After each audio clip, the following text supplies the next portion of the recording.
we're jumping into Those Who Wish Me Dead now.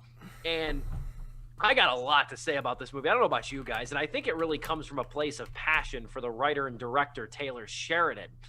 And Taylor Sheridan is a director and writer that I've liked for years. Joe and I, we discussed Wind River on the original show. Yeah, Did we didn't review it. I had it as number 5 of my favorite films of 2017.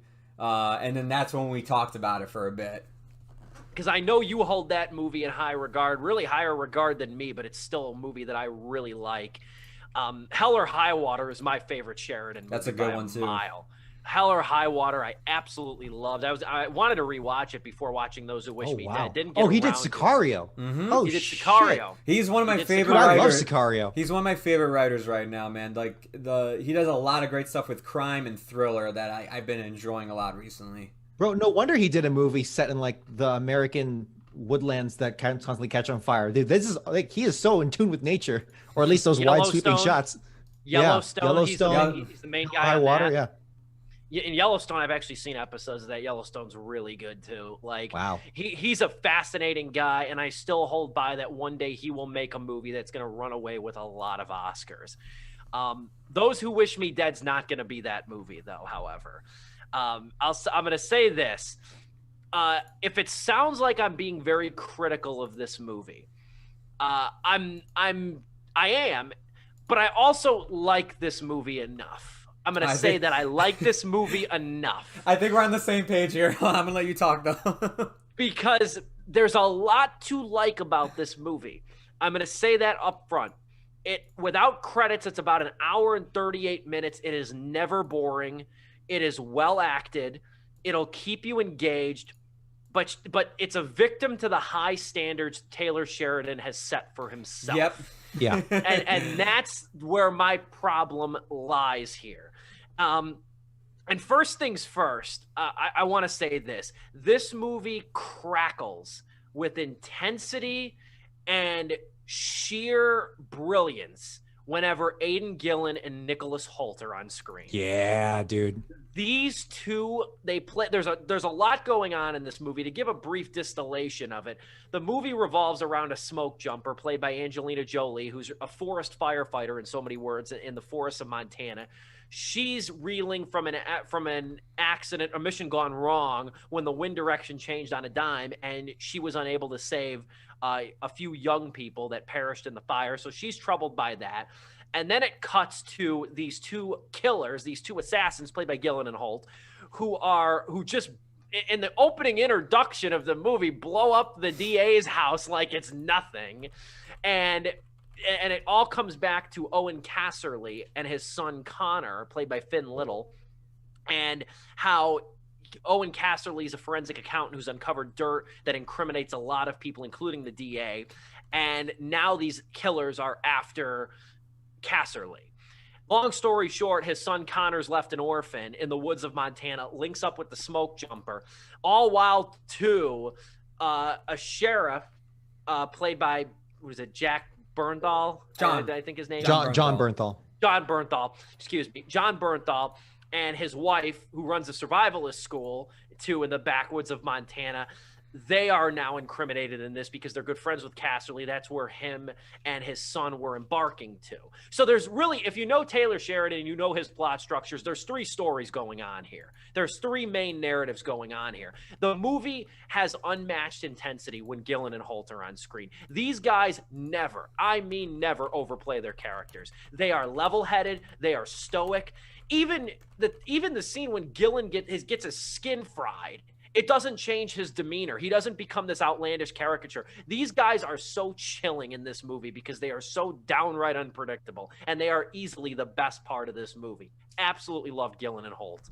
They're unpredictable, but everything they do, except maybe a few instances at the very end, everything they do makes sense. Yeah. That's what I really liked about their characters. Yes. Most of all, it's like, yeah, this is all very logical, and this is like these are professionals. No, because everything they do is the stuff I've always been saying. Henchmen should do this stuff, like cover your tracks, and these guys do it. I'm like, oh, okay. Yeah, it isn't They're until pop them in the face before they run off and like tell the town. Yeah, do it. It isn't even until the end of the movie that they do the typical dumb Hollywood henchman stuff. But like until that point, like I'm like, oh my god, these guys might win because they're very like we're getting stuff done. We don't mess around. And even by then, you could make the argument that they're just mad. They're frustrated. They hate being there. Apparently, at that point in the movie, where it's like, okay, they're just breaking down at that point. But yeah, those two are absolutely steal the show. They steal it from Angelina Jolie, unfortunately, who's doing pretty damn well in this movie. She's good, but she cannot play a regular human being. Like she cannot. She's not. She's not. There's smoke jumpers. Well, she's at that status now. Like, first off, and I can say this because I also say my favorite Angelina Jolie movie is By the Sea, which nobody's seen and nobody liked who's seen it. So I'm number one. That's my clout.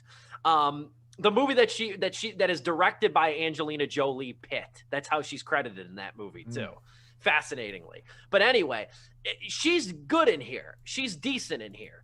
But I don't buy her as a human being. And I also think part of the problem is that Taylor Sheridan doesn't humanize smoke jumpers really at all here. Yeah. Like I expected him to.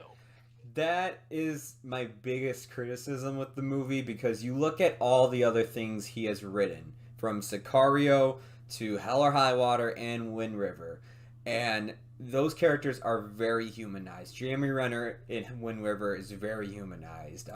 The robbers and Jeff Bridges in Hell or High Water have a very human side to them.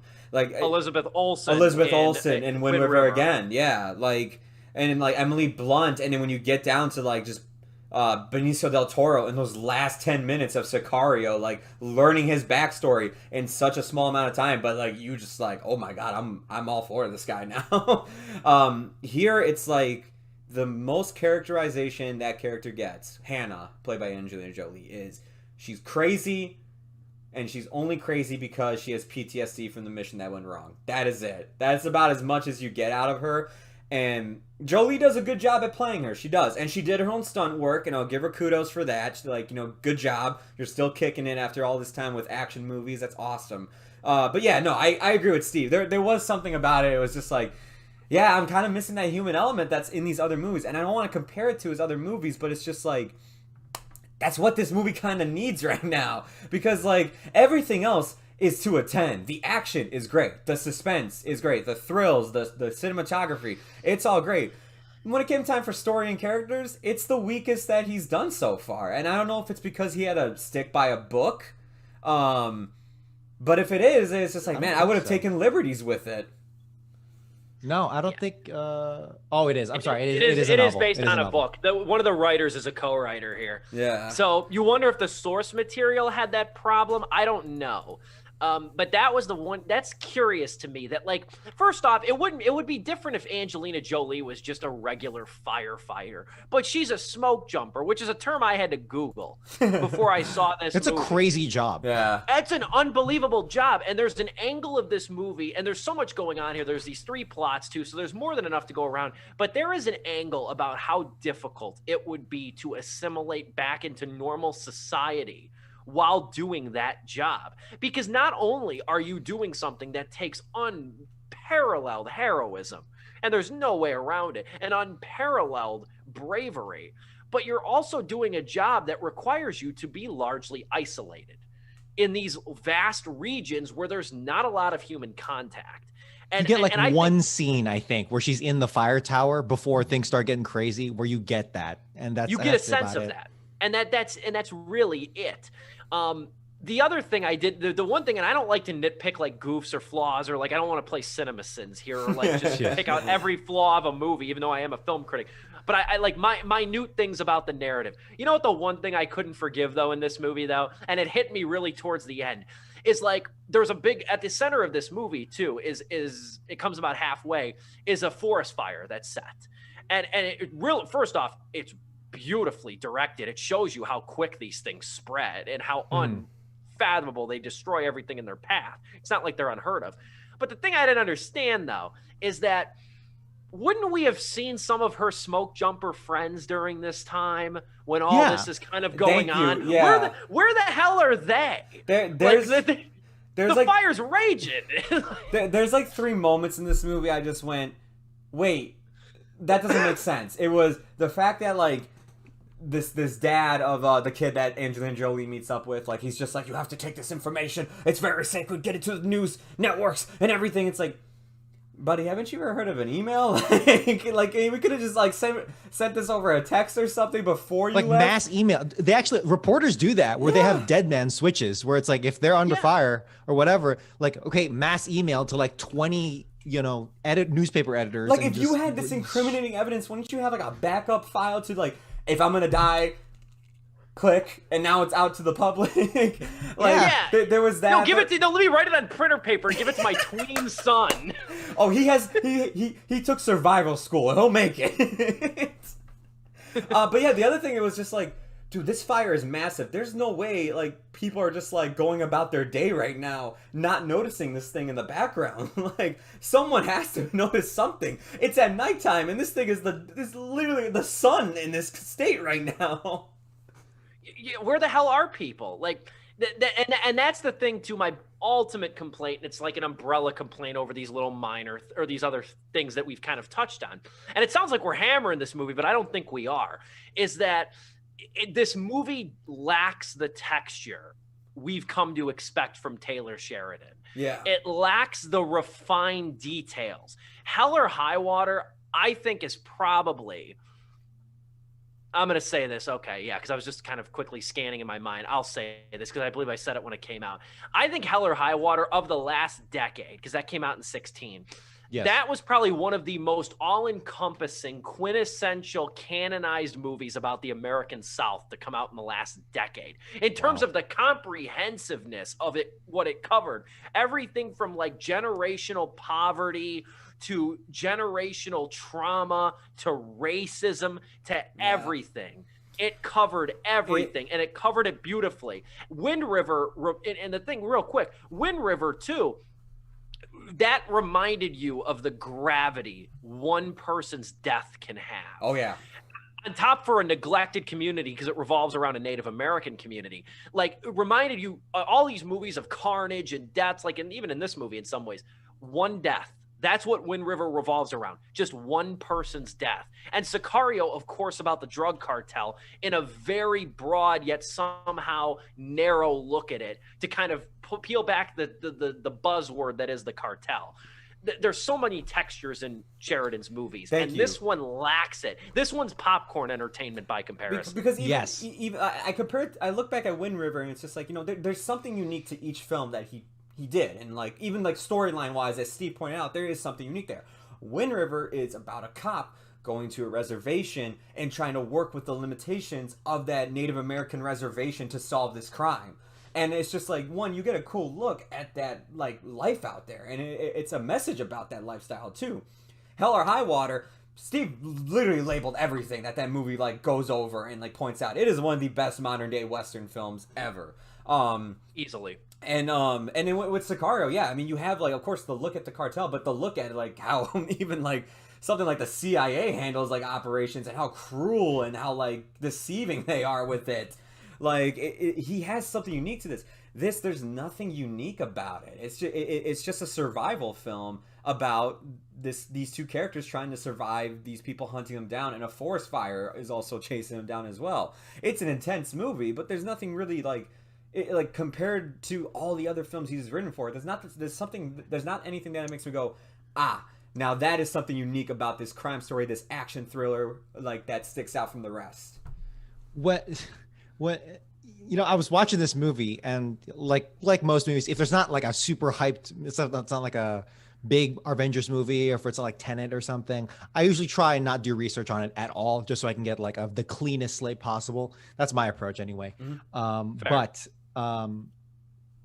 when I was watching this movie, I was like, damn, I can't put the violence coming from the hitmen. It's almost like it's coming out of Sicario, and lo and behold, it's Taylor freaking Sheridan. But yeah, there was a point in this movie where like towards probably 3/4 of it was like, oh wow, we're here already. I feel like I was wanting more out of it. And yeah, Steve said it best with popcorn entertainment. And when I got to the end of the movie, I was like, yeah, it was solid, but it was kind of lacking. But now that I know it's the dude who wrote Sicario, and Hell or High Water and Wind River, it's like, damn, dude, this is really lacking now. I did feel that to a degree, even without the Taylor Sheridan, not baggage, but just the label to it. I did feel it because, yeah, it was like, I don't know. There's so much good. It's like lopsided, right? There's a lot of good things coming from the action, from the hitmen who just completely take this movie 100%. But then in many other aspects, like Angelina Jolie's character, like I feel like her character was just like a series of PSAs on how to survive lightning and fire, and you know what I'm talking about. Am I wrong in saying that I don't think her and Finn Little had, like, I think they're good independently. They're good performances. They had no chemistry. They had no chemistry whatsoever. I thought like there was by the end of the film. And you see this a lot in some movies where, like, by the end of the film, the characters are acting as if they have this really cool, deep relationship, and you know they've been through so much, which the characters have in this case. But like, the movie hasn't earned this. Mm-hmm. You know, it's like, no, you're not there. You're not. I know you've been through a harrowing experience, but the way you're kind of acting and like chummy or whatever. She taught him how to get in a girl's pants by lighting a friggin' campfire. That was the most meaningful moment they shared together. Yeah, exactly. So it's like you're not to where some other iconic duos are. Not there. They have like this run-on joke where it did make me chuckle, though. I'll give them that. But it's like every time Angelina Jolie is just like, yeah, and I had to watch these people die, and it was my fault. I led the mission wrong. And the kid, like, one upstairs is just like, well, I had to watch my dad die. My mom died of cancer. And she's just like, yo, I could never like have a moment. That was good.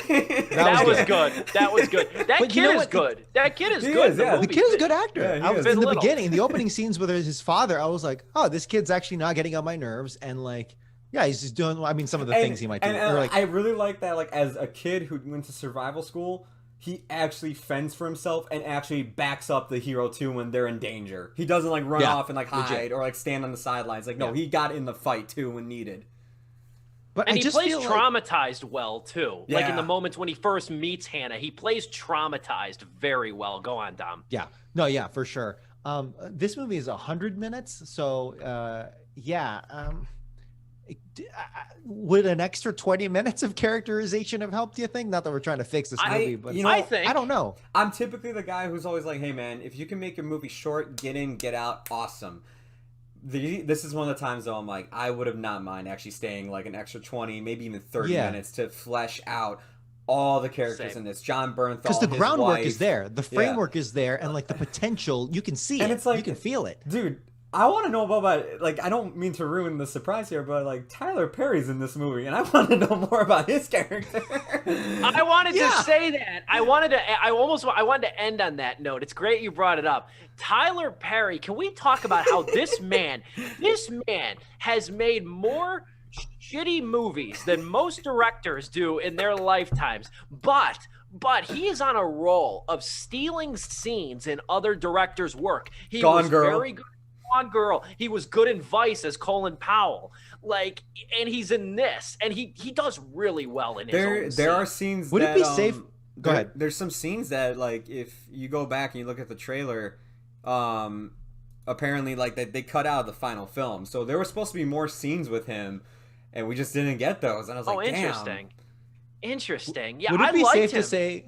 Would it be as we now talk about Tyler Perry in a Taylor Sheridan film, but like, would it be safe to say that Tyler Perry probably would have been, like, percentage-wise, been more successful as just an actor if he had not been a director?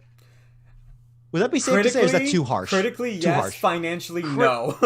Yeah, financially, I'm not talking about financially. Yeah, financially, he's making that money, and he's a good guy apparently. So, good. Financially, no. He wouldn't have won the humanitarian award #1 at the Oscars, deservedly so. But yeah, critically, in terms of the artiste factor. Yeah, absolutely. And I'll defend. He's made good movies in the past. I can name. I was talking to a coworker about it this week because I saw this movie. I said, Perry's made a couple good movies. I promise you they exist, but you got to weed through a lot of crap to get there. But the guy can act. No, he can. Yeah. And like he can't really act in his own stuff very well. Like stuff like I think he's just funny enough because he's too insular. I think he's too insular and he's too bang bang. He's too insulated. Exactly. He's like always like, hey, we gotta get this production done. I have to get onto my 150 other scripts I have written like in the back of the trunk right now. We've talked more about Tyler Perry's acting than Angelina Jolie's in this movie. God damn it. Tyler Perry epitomizes go mode to a fault. Like, you know. We should close out, probably. Yeah. I mean, to wrap up, though, I'm going to say this again. I would not advise against seeing Those Who Wish Me Dead. If somebody came up and said, should I watch it? I'm going to say, It's an entertaining movie. There's a plethora of things to like. It's entertaining, but it's popcorn entertainment. If you're somebody who's familiar with Taylor Sheridan's work and you know how good he can be, like this movie lacks a lot of the textures and the refined details that we've come to suspect. And it's not even a matter of being, and I come back to this. This was a big crux on my written review of this movie, which you can read at influxmagazine.com, please. It's a big crux of my written review is that I said, the reason I'm hard on this movie is the standard Sheridan has set for himself. And they're a step higher than this. This one's not bad. Like, let me just say this. It's probably, when all's said and done, going to be one of the better action movies of the year, if I'm being completely blunt. It's going to be one of the better ones because Sheridan is kind of a unicorn insofar as that he's one of the few action directors these days whose movies aren't based off of IP or have anything to do with superheroes. Yeah. He's unique in that regard, and I admire him for that. All of his shootouts... Oh, sorry. Go on. No, it's fine. I'll always stand in his corner for that. But this movie needed way more refinement, and I don't think it's anything that 25 more minutes, maybe almost exclusively dedicated to Jolie and Little's characters, to Hannah and Connor, almost exclusively dedicated to them, I think would have ironed out a lot of this. It's 2.5 out of 4 stars at the end of the day for me. There is a lot to like here, but I think it could have used 25 minutes and a little bit more refinement. Yeah, dude, 2.5. I also have to go along with that 2.5 out of 4 because honestly, not that, just not to be like the dude who's like, yeah, gun, shoot, but like, dude, Aidan Gillen as Nicholas Hoult as the assassin. Like, not since Sicario. Yeah, not since Sicario have I felt like these are hitmen. These are cleaners, dude. This is like professional assassin work, and I felt that. However, if you want to see a movie where I think where the package overall is better, please go watch Sicario, which Sheridan did not direct, but he did write.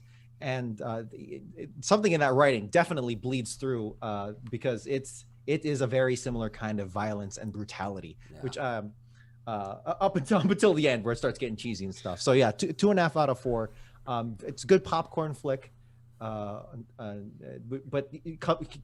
even before I knew it was Sheridan, I would still give it that rating just because you can feel it's lacking. But it is a good popcorn flick, which unfortunately for someone of Sheridan's very fine work, someone who I admire just through Sicario alone, is unfortunately popcorn flick might be is not the best heap of praise I would give him.